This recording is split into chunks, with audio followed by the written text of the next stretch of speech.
Now recently, the state of Johor, my home state, was hit by massive floods. Now if you've been following the news recently, you would know that in many places, water has receded. But in Parit Sulong, Batu Pahat, things have not improved. Bang, rumah bang? Ya, bos. Dalam masuk ke air? Ataupun dia setakat luar? Lagi 5 inci lah. 5 inci ya. Now many of the evacuees are now living in a temporary relief centre at the Datuk Sulaiman Secondary School.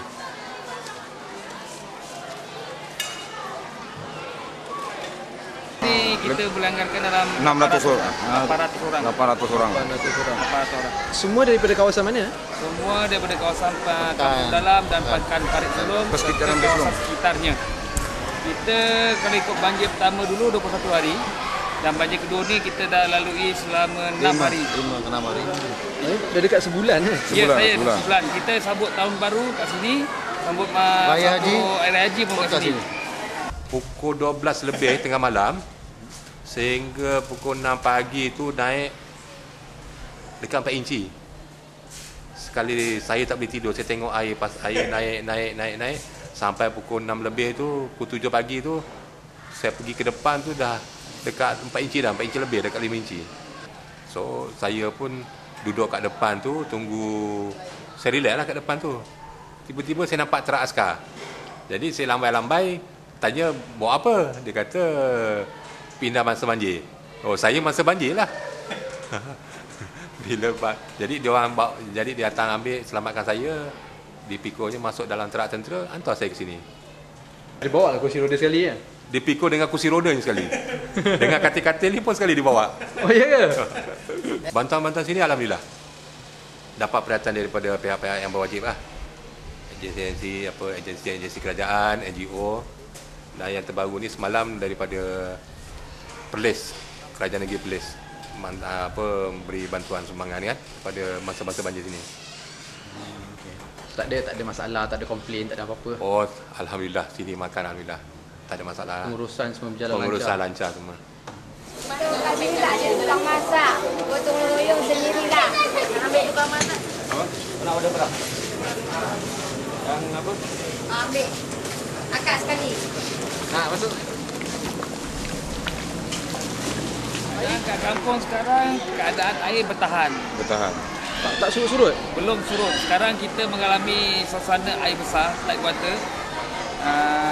Pun ni kita tengok keadaan lah. Rasa-rasa pun naik lagi. Dapat kabarnya empangan Bekuk dah buka. Dia nak lepaskan air sebanyak 4 meter padu. Dengan keluasan dia Bekuk tu lebih kurang dalam 10 meter ataupun 20 meter. Rasanya berapa lama lagi kena duduk dekat sini? Saya rasa yang itu hari 2 minggu, saya rasa kali ni mungkin agak lama sikit. Kurang lagi 3 hari, 3 minggu. 3 minggu lagi lah.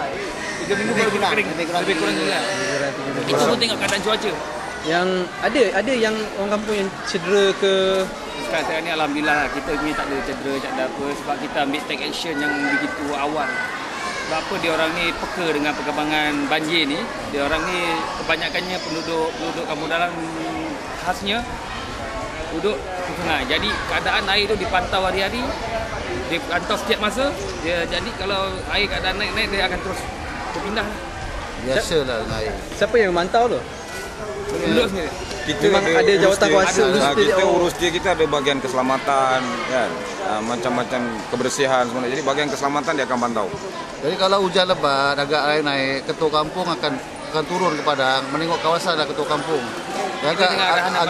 Agak dipikirkan perlu pindah, ketua kampung akan hubungi pihak tertentu untuk mencari tempat pemindahan. Jadi dah pindah macam ini baru ketua kampung mengatur lah jawatan kuasa apa tindakan selanjutnya. Kita alhamdulillah kerajaan Malaysia telah banyak membantu kita. Kerajaan Malaysia banyak membantu hasil daripada JKM, daripada badan-badan NGO, agama. Badan-badan korporat banyak. Banyak korporat yang bantu kita.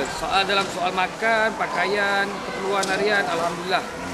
Bank kerajaan dah mengumumkan keadaan dapat kita punya intensif pampasan tu, alhamdulillah sebenarnya. Tetapi ada yang benda remeh-temeh yang kita kurang beri perhatian sebenarnya. Seumpamanya kaum melibatkan pada kaum ibu dan kanak-kanak.